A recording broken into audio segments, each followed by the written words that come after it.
What's the latest in terms of getting more people onto this blessed thing? Well, it's a process that's continuing, but not without its difficulties. It was widely briefed before yesterday that the first cohort that would arrive would be 50 in strength. But of course, it was way short of that, with 15 who eventually boarded and 20 of those refusing to get on board because of advice from their lawyers. Now, that will be the subject of some legal challenges, which again just delays the whole process. We understand that the individuals who refused to get on yesterday for a variety of reasons that their lawyers suggested made them ineligible, and that it would be cruel and inhumane to put them on board this barge. It's understood that they have been sent further letters telling them that they need to get on board that barge by the end of today or face the prospect of the Home Office withdrawing support.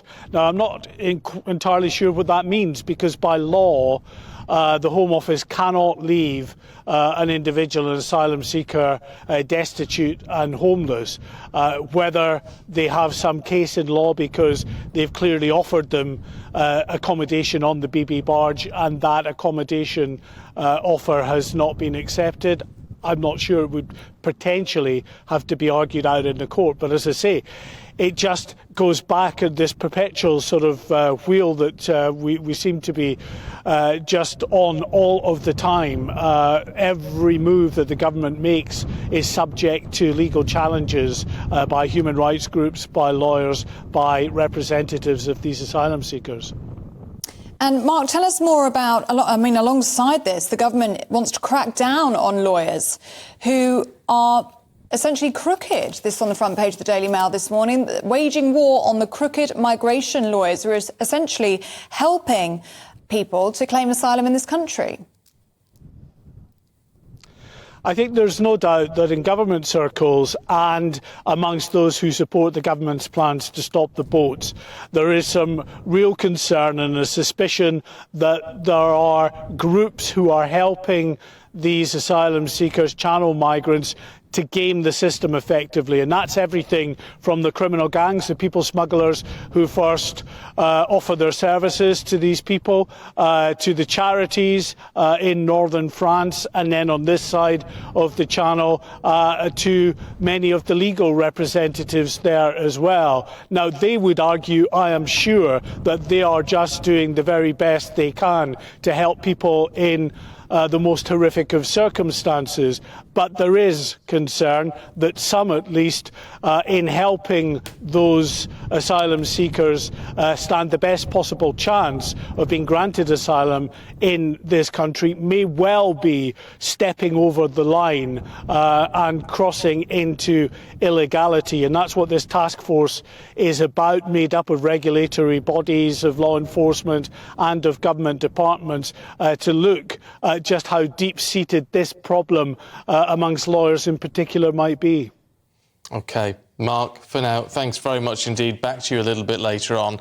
Let's talk to Portia, who's in Portland and is from the campaign group No to the Barge. Portia, good to see you this morning.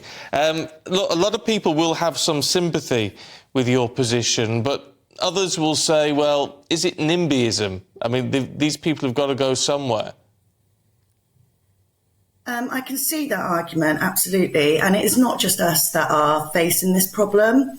There's little towns and cities all over the UK that are now in their own battles. So it's just, I don't think any of the British public should have to deal with this chaos, this incompetence from the government. So, yeah, it might be a bit of a case to not in my backyard. But I don't think it should be in anybody's backyard. The British public shouldn't have to pay for the incompetence of the immigration services over the last 10 years. And Portia, you've been campaigning about this in the past few weeks. What's your reaction to just 15 asylum seekers actually arriving on the barge yesterday? It looks like there's going to be legal challenges concerning the others. There were meant to be 50 coming onto that barge yesterday. What's your reaction to that news? And I understand that you didn't actually go down to the port yesterday to see those migrants head onto the barge. No, we didn't protest yesterday outside the port gates because we wanted to remind people that we're not actually protesting against human beings that have been trafficked here or been encouraged to come here by a shoddy government. We're not protesting those human beings. We are protesting the government, the port, the Dorset Council. We're protesting their plan. We're not going to try and get in the way or make things worse for the men that are arriving. There's been inconsistent information throughout this. So many changes, so many, yes, we're doing it, no, we're not. And now there's only 15 men on the barge when there's supposed to be 50. I think that says it all, really. Some of them don't want to come onto the barge. Some of them are being prevented from getting on the barge by human rights lawyers, and people the migrants are completely refusing to step foot on there. And I can't really blame them, to be honest.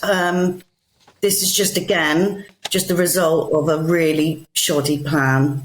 But I guess the problem with this is, and some would say against your position, is yes, you may very well have a point that this immigration system is not working correctly. We've got this huge backlog. It's got to be sorted out. But in the meantime, what do we do? It's costing £2.2 billion a year to put people up in hotels.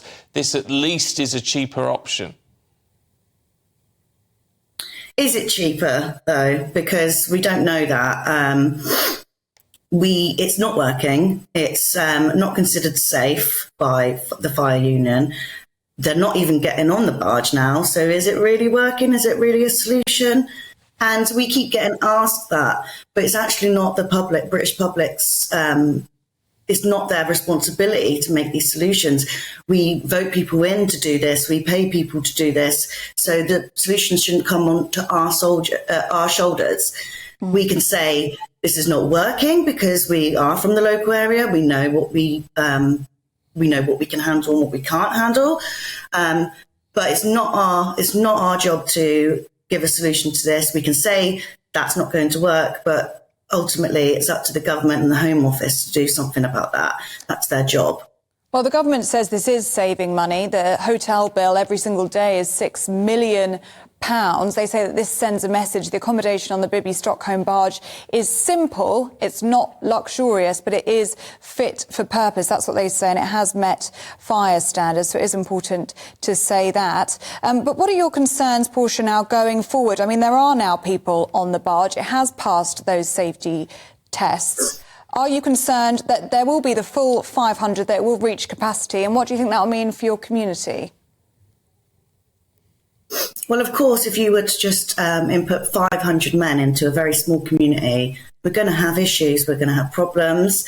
They tried to tell us at the beginning of this thing to expect, trouble that you would expect from like a stag do. Well, that's 500 men at a stag do. I wouldn't like to go there. But there's going to be issues. There's people being imported from different cultures, different languages. Again, it might be simple and basic, but it still looks like a Grenfell on water. Someone said to me the other day about the cladding looking very similar, and that made my blood sort of run cold. So basically, I think it is just a cheap, easy way out that the government thought they could get away with by dumping onto our homes, not just our homes, all around the country. People have got this going on. And well, it's not acceptable. Basically, we weren't consultate. There was no consultation. We weren't warned or even asked about this. So it's actually a lack of democracy to even have this idea bandied about.